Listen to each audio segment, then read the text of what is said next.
बोल श्री कृष्ण महाराज की जय।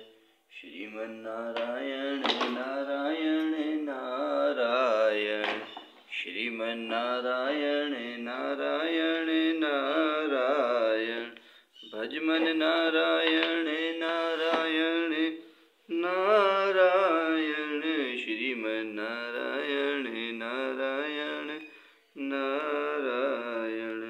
बोल श्री कृष्ण महाराज की जय।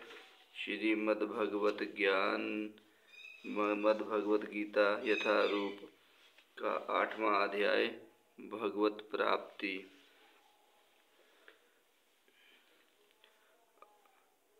अव्यक्तात् सूर्य प्रभवन्त हरागमे, रात्र्याग में परलीयन्ते त्रैतवाव्यक्त संज्ञ के।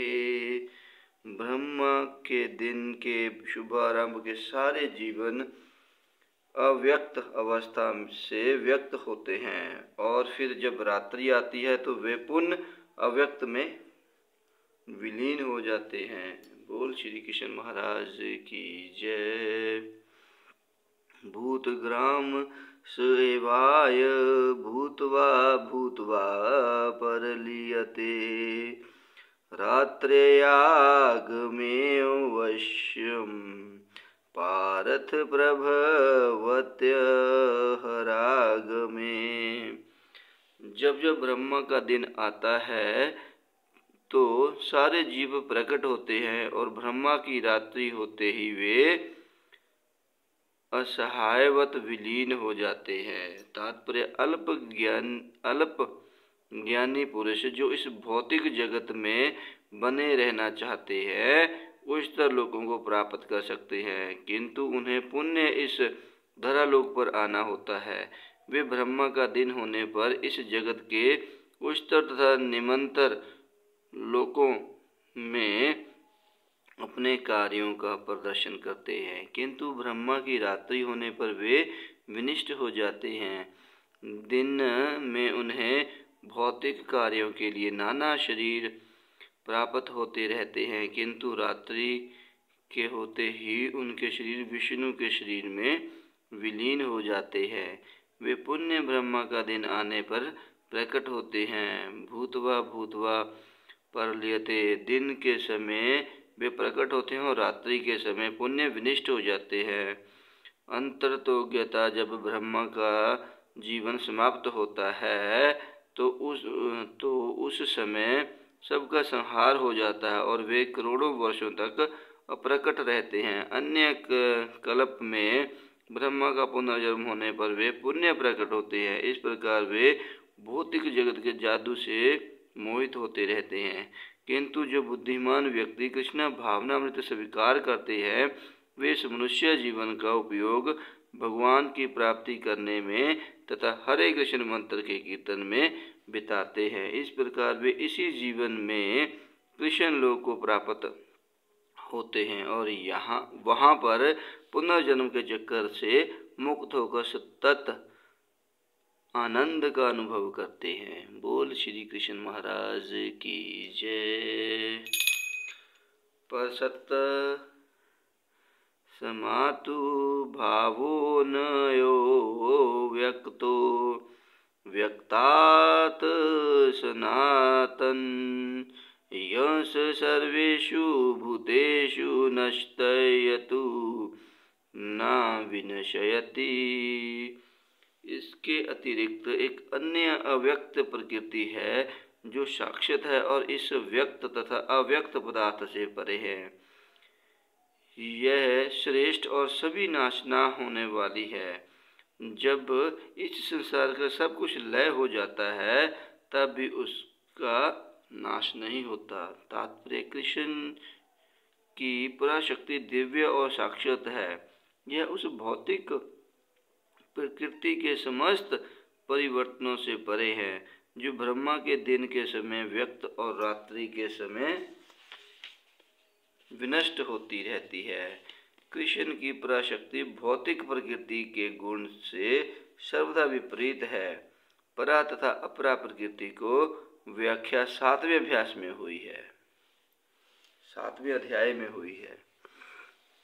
अव्यक्तोक्षर इत्युक्त सतमाहु परमागतिं यो प्राप्य न निवर्तते तदा वाम परम मम। जिसे वेदांती अप्रकट तथा अविनाशी बताते हैं, जो परम गंतव्य है, जिसे प्राप्त कर लेने पर कोई वापस नहीं आता, वही मेरा परम धाम है।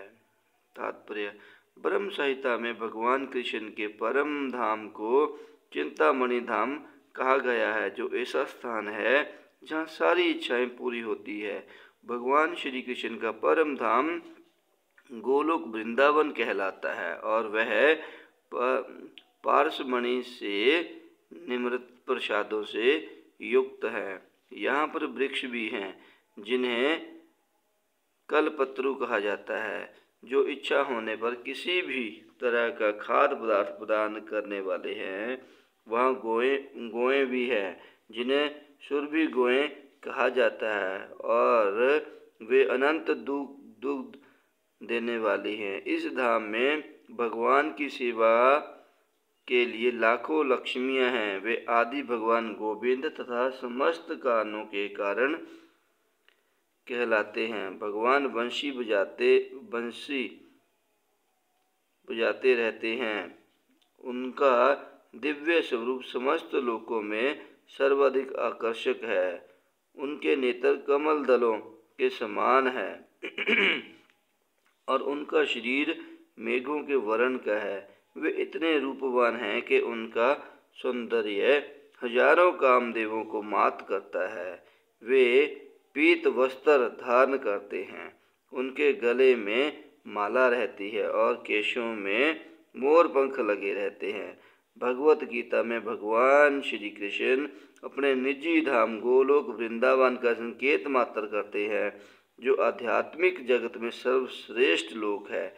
इसका विशद वृत्तांत ब्रह्म संहिता में मिलता है। वैदिक ग्रंथ बताते हैं कि भगवान का धाम सर्वश्रेष्ठ है और यही परम धाम है। एक बार वहां पहुंचकर फिर से भौतिक संसार में वापस आना नहीं होता। कृष्ण का परम धाम तथा स्वयं कृष्ण अभिन्न है, क्योंकि वे दोनों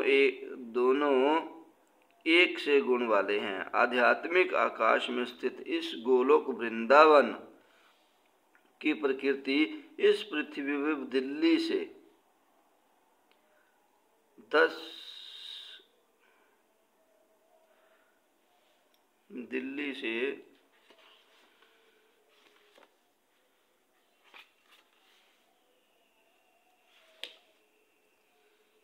10 मील दक्षिण पूर्व स्थित है।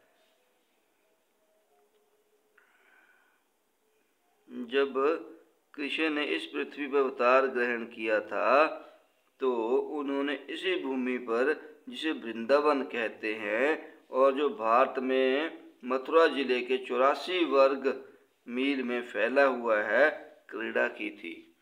बोल श्री कृष्ण महाराज की जय। पुरुषस पर पार्थ भक्त्या लभ्यस तव वनयया यशांत स्थानी भूतानि येन सर्वमिद ततम।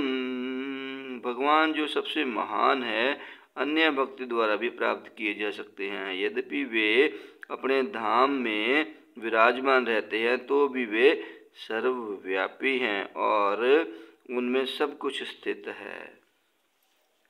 तात्पर्य: यहाँ पर स्पष्ट बताया गया है कि जिस परम धाम से फिर लौटना नहीं होता, वह परम पुरुष श्री कृष्ण का धाम है। ब्रह्म संहिता में इस परम धाम को आनंद चिन्मय रस कहा गया है। ऐसा स्थान है जहाँ सभी वस्तुएं परम आनंद से पूर्ण है। जितनी भी विविधता प्रकट होती है, वह सब इसी परमानंद का गुण है। वहाँ कुछ भी भौतिक नहीं है। यह विदीनता भगवान के विस्तार के कारण ही विस्तृत होती जाती है, क्योंकि वहाँ की सारी अभिव्यक्ति पराशक्ति के कारण है, जैसा कि 7वें अध्याय में बताया गया है। जहाँ तक इस भौतिक जगत का प्रश्न है, यद्यपि भगवान अपने धाम में ही सदैव रहते हैं, तो भी वे अपनी भौतिक शक्ति द्वारा सर्वव्यापक हैं। इस प्रकार वे अपने परा तथा अपरा शक्तियों द्वारा सर्वत्र भौतिक तथा आध्यात्मिक दोनों ब्रह्मांडों में उपस्थित रहते हैं। यह शांत स्थानी का अर्थ है कि प्रत्येक वस्तु उनमें या उनकी परा या अपरा शक्ति में निहित है। इन्हीं दोनों शक्तियों के द्वारा भगवान सर्वव्यापी है। श्री कृष्ण के परम धाम में या असंख्य वैकुंठ लोकों में भक्ति के द्वारा ही प्रवेश संभव है, जैसा कि भक्ति शब्द द्वारा सूचित होता है। किसी अन्य विधि से परम धाम की प्राप्ति संभव नहीं है। वेदों में भी परम धाम तथा भगवान का वर्णन मिलता है। एको वशी स्वर्ग कृष्ण।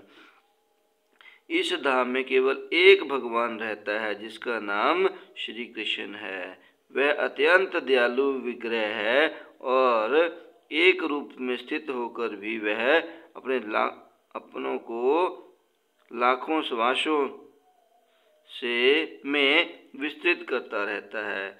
वेदों में भगवान की उपमा उस शांत वृक्ष से दी गई है जिसमें नाना प्रकार के फूल तथा फल लगे हैं और जिसकी पंक्तियां निरंतर बदलती रहती है। वैकुंठ लोक की अध्यक्षता करने वाले भगवान के स्वांश चतुर्भुजी है और विभिन्न नामों से विख्यात है। पुरुषोत्तम, त्रिविक्रम, केशव, माधव, अनिरुद्ध, ऋषिकेश, संकर्षण, प्रद्युम्न, श्रीधर, वासुदेव, दामोदर, जनार्दन, नारायण, वामन, पद्मनाभ आदि। ब्रह्म संहिता में भी पुष्टि हुई है कि यद्यपि भगवान निरंतर परमधाम गोलोक वृंदावन में रहते हैं, किंतु वे सर्वव्यापी हैं ताकि सब कुछ सुचारू रूप से चलता रहे। वेदों में कहा गया है, परास्य शक्ति विधैव ध्रुयते स्वाभाविकी ज्ञान बल क्रिया च।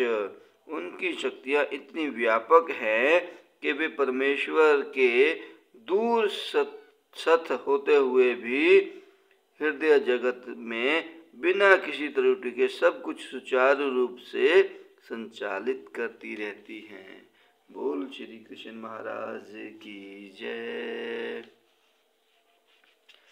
यत्र काले तव नावृति मावृति चैव योगिन् पर्याता यान्ति काल वक्ष्यामि भर्तर्भम्। हे भर्त श्रेष्ठ, अब मैं तुम्हें उन विभिन्न कालों को बताऊंगा जिनमें इस संसार के प्रणाम करने के बाद योगी योगी पुण्य आता है अथवा नहीं आता। तात्पर्य, परमेश्वर के अन्य पूर्ण शरणागत भक्तों को इसकी चिंता नहीं रहती कि वे कब और किस तरह शरीर को त्यागेंगे। वे सब कुछ कृष्ण पर छोड़ देते हैं और इस तरह सरलता पूर्वक प्रसन्नता सहित भगवत धाम जाते हैं। किंतु जो अन्य भगत नहीं हैं और कर्म योग, ज्ञान योग तथा हठ योग जैसी आत्म साक्षात्कार की विधियों पर आश्रित रहते हैं, उन्हें उपयुक्त समय में शरीर त्यागना होता है, जिससे वे आशक्त हो सके कि इस जन्म मृत्यु वाले संसार में उनको लौटना होगा या नहीं। यदि योगी सिद्ध होता है तो वह इस जगत से शरीर छोड़ने का समय तथा स्थान चुन सकता है, किंतु यदि वह इतना पटु नहीं होता तो उसकी सफलता उसके अचानक शरीर त्याग के संयोग पर निर्भर करती है।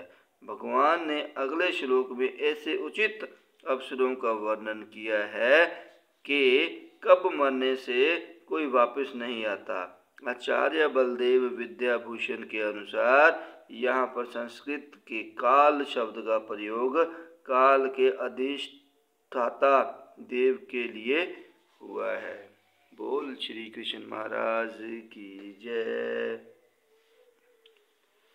अग्रिज्योत्रिह शुक्ल षठ मास उत्तरायणं तत्र प्रयाता गच्छन्ति ब्रह्मविदो जना। जो पर ब्रह्मा के ज्ञाता हैं वे अग्निदेव के प्रभाव में प्रकाश में दिन के शुभ क्षण में शुक्ल पक्ष में या जब सूर्य उत्तरायण में रहता है उन 6 मासों में इस संसार से शरीर त्याग करने पर उस पर ब्रह्म को प्राप्त करते हैं। तात्पर्य, जब अग्नि प्रकाश दिन तथा पक्ष का उल्लेख रहता है तो यह समझना चाहिए कि इन सबों के अधिष्ठाता देव होते हैं जो आत्मा की यात्रा की व्याख्या करते हैं। मृत्यु के समय मन मनुष्य को नवीन जीवन मार्ग पर ले जाता है। यदि कोई अकस्मात या योजना पूर्वक उपयुक्त समय पर शरीर त्याग करता है तो उसके लिए निर्विशेष ब्रह्म ज्योति प्राप्त कर पाना संभव होता है। योग में सिद्ध योगी अपने शरीर को त्यागने के समय तथा स्थान की व्याख्या कर सकते हैं। अन्यों का इस पर कोई वश नहीं होता। यदि संयोगवश वे शुभ मुहूर्त में शरीर त्यागते हैं तब तो उनको जन्म मृत्यु के चक्कर में लौटना नहीं पड़ता, अन्यथा उनके पुनरावृत्ति की संभावना बनी रहती है। किंतु कृष्ण भावनामृत में शुद्ध भक्त के लिए लौटने का कोई भय नहीं रहता, चाहे वह शुद्ध मुहूर्त में शरीर त्याग करे या अशुभ क्षण में, चाहे अकस्मात् शरीर त्याग करे या स्वेच्छापूर्वक। बोल श्री कृष्ण महाराज की जय। धूमो रात्रि सतथा कृष्ण षण्मासा दक्षिणायतम् तत्र चांद्रमस्य ज्योतियोगी प्राय निवर्तते। जो योगी धुएं रात्रि कृष्ण पक्ष में या सूर्य के दक्षिणायन में रहने के 6 महीने में दिवंगत होता है वह चंद्रलोक हो जाता है, किंतु वहाँ से पुण्य पृथ्वी पर चला आता है। तात्पर्य, भागवत के 3 स्कंद में कपिल मुनि उल्लेख करते हैं कि जो लोग कर्म कांड तथा ब्रह्म कांड में निपुण हैं वे मृत्यु होने पर चंद्रलोक को प्राप्त करते हैं। ये महान आत्माएं चंद्रमा पर लगभग 10,000 वर्षों तक देवों की गणना से रहती है और सोमरस का पान करते हुए जीवन का आनंद भोगती है। अंतोगत्वा वे पृथ्वी पर लौट आती है। इसका अर्थ यह हुआ कि चंद्रमा में उच्च श्रेणी के प्राणी रहते हैं, भले ही हम अपने स्थूल इंद्रियों से उन्हें देख ना सके। बोल श्री कृष्ण महाराज की जय। तुकु कृष्णे गति होते जगत शाश्वते मते एकया यातयनामृत मनया वर्तते पुण्य। वैदिक मतानुसार इस संसार से प्रणाम करने के 2 मार्ग, परयाम पर्याम करने के दो मार्ग हैं, एक प्रकाश का तथा दूसरा अंधकार का। जब मनुष्य प्रकाश के मार्ग से जाता है तो वह वापस नहीं आता, किंतु अंधकार के मार्ग से जाने वाला पुण्य लौट कर आता है। तात्पर्य: आचार्य बलदेव विद्याभूषण ने छांदोग्य उपनिषद से ऐसा ही विवरण उद्धृत किया है, जो अनादि काल से काम कर्मी तथा दार्शनिक चिंतक रहे हैं। वे निरंतर आवागमन करते रहे हैं। वस्तुतः उन्हें परम मोक्ष प्राप्त नहीं होता, क्योंकि वे कृष्ण की शरण में नहीं जाते। बोल श्री कृष्ण महाराज की जय। नैते श्रुति पारथ जान योगी, मोहमति कृष्णन तस्मातस वीरेषु कालेषु युग युतो भवार्जुन। हे अर्जुन, यद्यपि भक्तगण इन दोनों मार्गों को जानते हैं, किंतु वे मोहग्रस्त नहीं होते। अंत तुम भक्ति में सदैव स्थिर रहो। तात्पर्य: श्री कृष्ण अर्जुन को उपदेश दे रहे हैं कि उसे इस जगत से आत्मा के परिहाम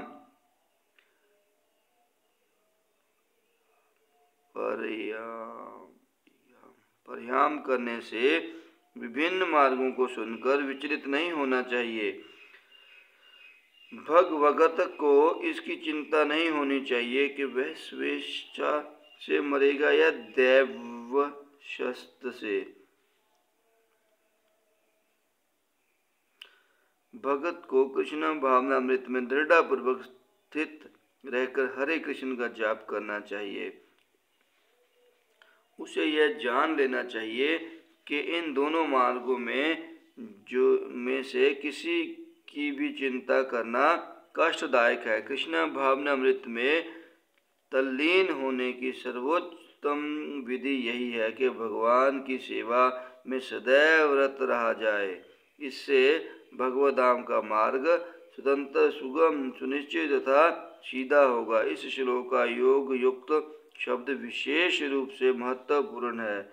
जो लोग में स्थित है वह अपनी सभी गतिविधियों में निरंतर कृष्ण भावनामृत में रत रहता है। श्री रूप गोस्वामी का उपदेश है, अनासक्तस्या विषधान